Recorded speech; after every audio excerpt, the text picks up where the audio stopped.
Welcome to Let's Be Real, a podcast brought to you by the Alaika Group. We are your hosts, Tainya and Gloria. Join us as we dive into the world of personal development, technology, and civic education. We will explore real world issues, share practical tips, and engage in honest conversations. So, let's be real.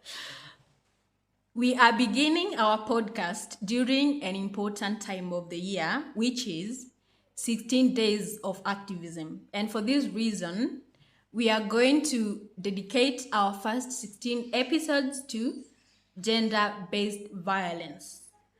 The 16 days of activism usually begin on the 25th of November during the International Day of the Elimination of Violence Against Women and ends on the 10th of December during the World Human Rights Day. The 16 Days of Activism is a campaign that calls for action against one of the world's most persistent violations of human rights, especially against women.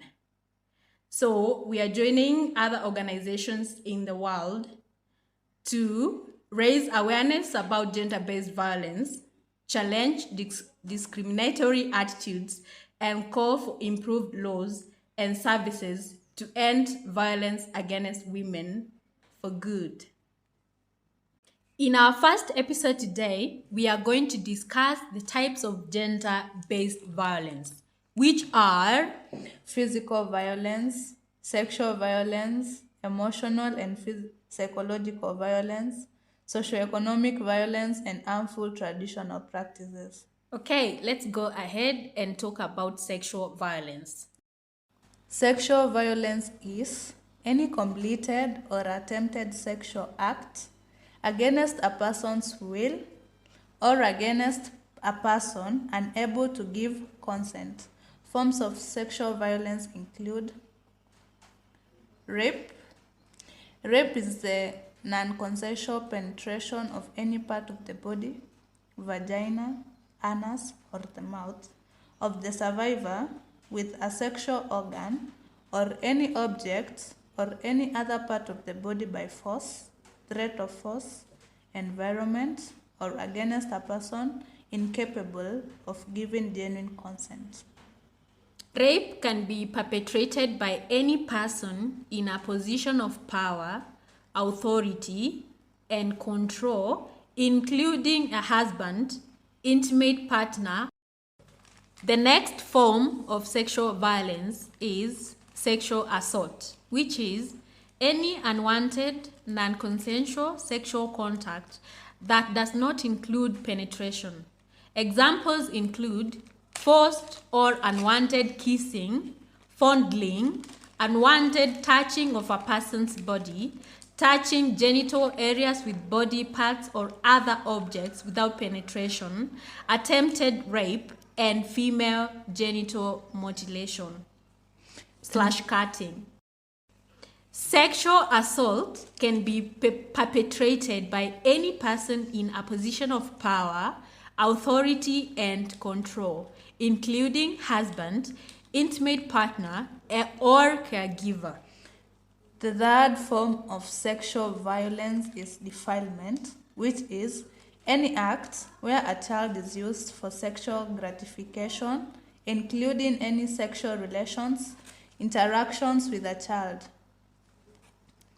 Child sexual abuse can be perpetrated by someone the child trusts, including a parent, a sibling, extended family member, friend or a stranger, teacher, elder, leader, or any other caregiver, anyone in a position of power, authority, and control over a child. The fourth form of sexual violence is forced sodomy or anal rape. This is the forced or coerced anal penetration or intercourse, usually male to male or male to female. Forced sodomy / anal rape can be perpetrated by any person in a position of power, authority, and control. The fifth form of sexual violence is sexual exploitation, which is any actual or attempted abuse of a position or of vulnerability, differential power or trust for sexual purposes. This includes profiting monetarily, socially, or politically from the sexual exploitation of another. Sexual exploitation can be perpetrated by anyone in a position of power, authority, influence, or control, including humanitarian aid workers, soldiers or officials at checkpoints, teachers, smugglers, or trafficking networks. The sixth form of sexual violence is forced prostitution.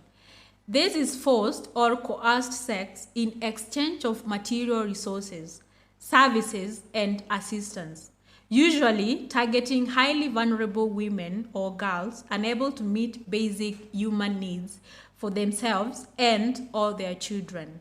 Forced prostitution can be perpetrated by any person in a privileged position in possession of money or control of material resources and services, perceived as powerful, including humanitarian aid workers.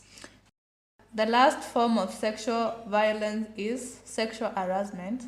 This includes any unwanted, unwelcomed sexual comments, advances, or requests for sexual favors that humiliates, threaten, or embarrass a person. It usually involves a continuous pattern of harassment, ranging from uninvited touching, sexist remarks, and jokes and verbal, visual, physical contact of a sexual nature. Sexual harassment can be perpetrated by anyone, employers, supervisors or colleagues, any person in a position of power, authority or control. The next type of gender-based violence is physical violence, which is an act of violence that is not sexual in nature. This form of violence usually occurs in intimate partner relationships. It can include forms of violence or neglectful acts that cause physical pain or injury. Examples include hitting, slapping, choking, shoving, grabbing, pinching, biting, hair pulling, burning, strangulation, cutting, shooting, or use of any weapons. This type of abuse also includes forced pregnancy, forced abortion, knowingly transferring sexually transmitted infections, and denial of medical care. Physical violence can be perpetrated by a spouse or intimate partner. The third type of GBV is emotional and psychological violence, which is infliction of mental or emotional pain or injury. This includes violence perpetrated in a non-physical manner, usually by an intimate partner or a person in a position of authority that is intended to frighten, intimidate, terrorize, manipulate, hurt, humiliate, blame, injure, or wound.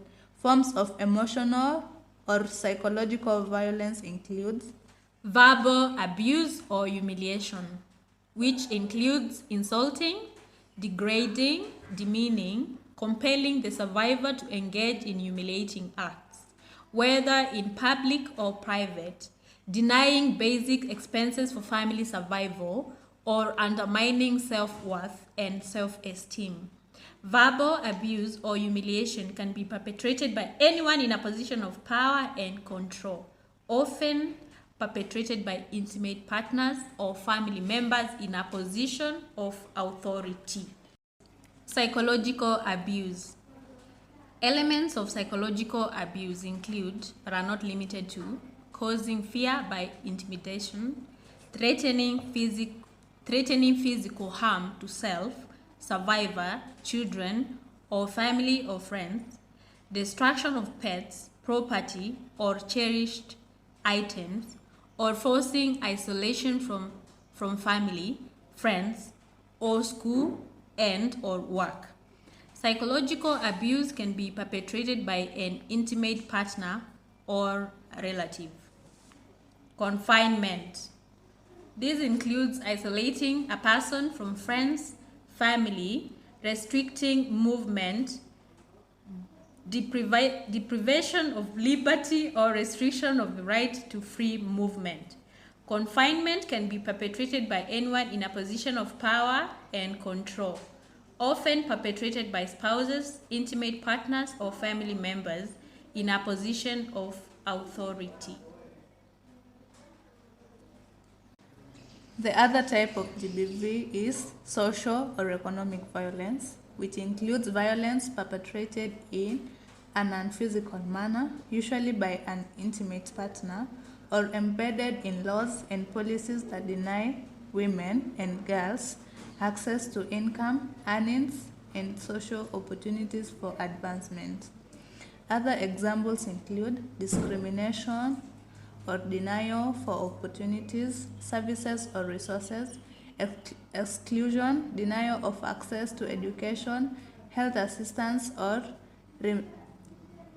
remunerated employment, or denial of property rights. Discrimination or denial of services can be perpetrated by family members, society, institutions and organizations, government actors. Forms of emotional or social or economic violence include economic abuse. This is a form of violence which includes making or attempting to make the survivor financially dependent by maintaining control over financial resources, withholding access to money, or forbidding participation in school or employment. Economic abuse can be perpetrated by intimate partners or spouses. The last type of gender-based violence is harmful traditional practices.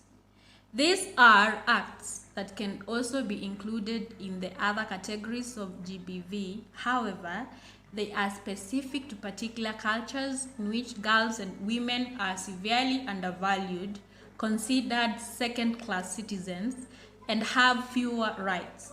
The practices are often carried out in the name of upholding and maintaining culture. Forms of harmful traditional practices can include female genital mutilation, FGM.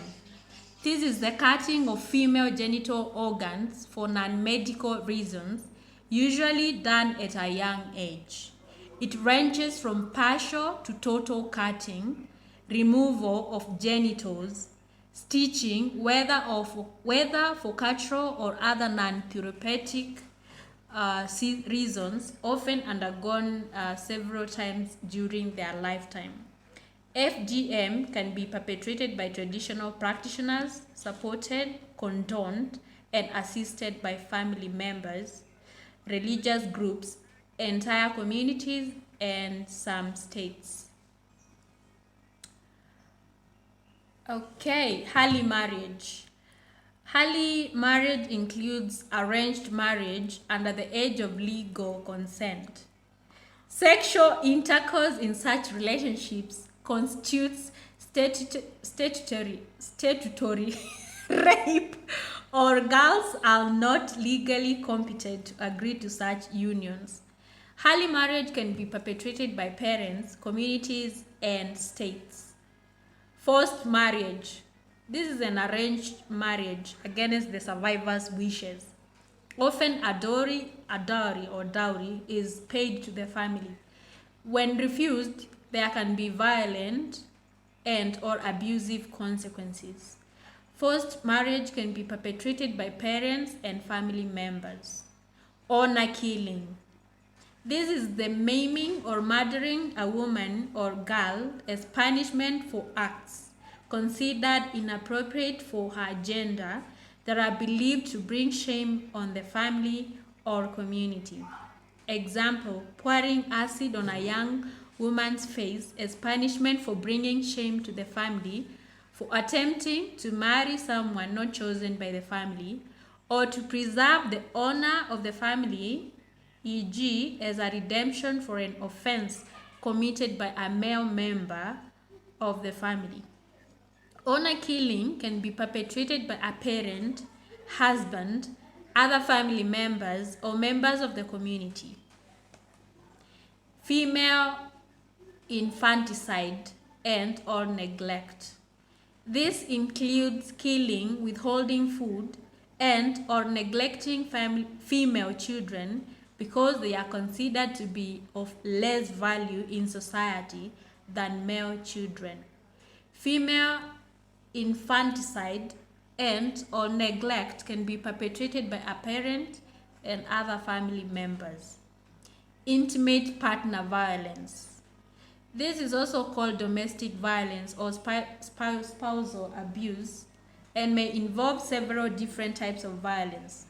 This is a pattern of abusive behavior in an intimate relationship that is used by one person or is usually a man, who is usually a man, to gain or maintain power and control over the other person, who is usually a woman. It can be in the form of physical, sexual, emotional, economic, reproductive, spiritual, or psychological actions, or threats, or stalking, monitoring. Stalking or monitoring. This includes any behaviors that frighten, intimidate, terrorize, manipulate, hurt, humiliate, blame, injure, or wound.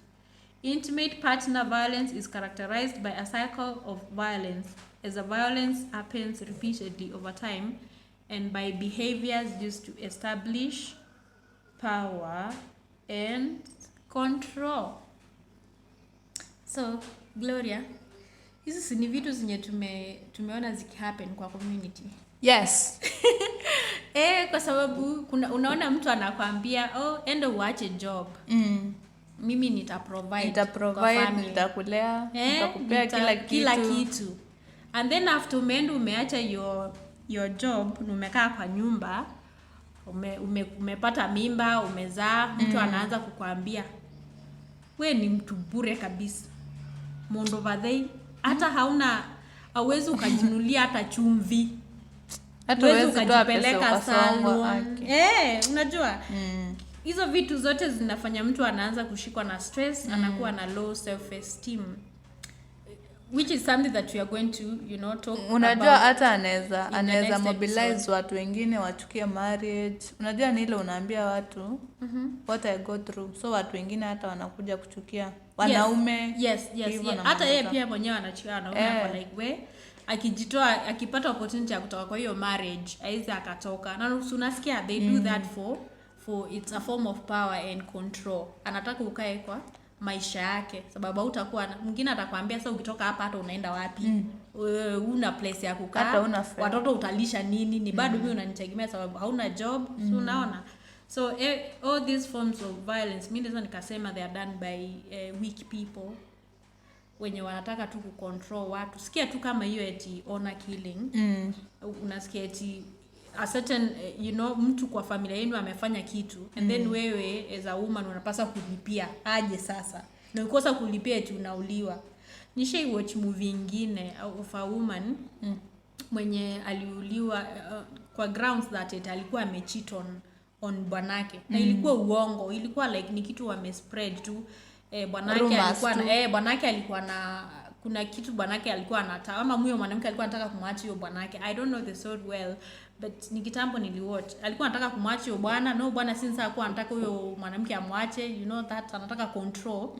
Akaenda akasema uongo that alicheat on him, then akaenda akauliwa na the community yake mbele ya kila mtu, then baadaye akakuja kujulikana ni uongo. So it's important, an important conversation that we should be having, and we shall continue on the same during our next episode tomorrow. Thank you for listening, and let's all do everything that we can to end gender-based violence. Bye. Bye. Love you.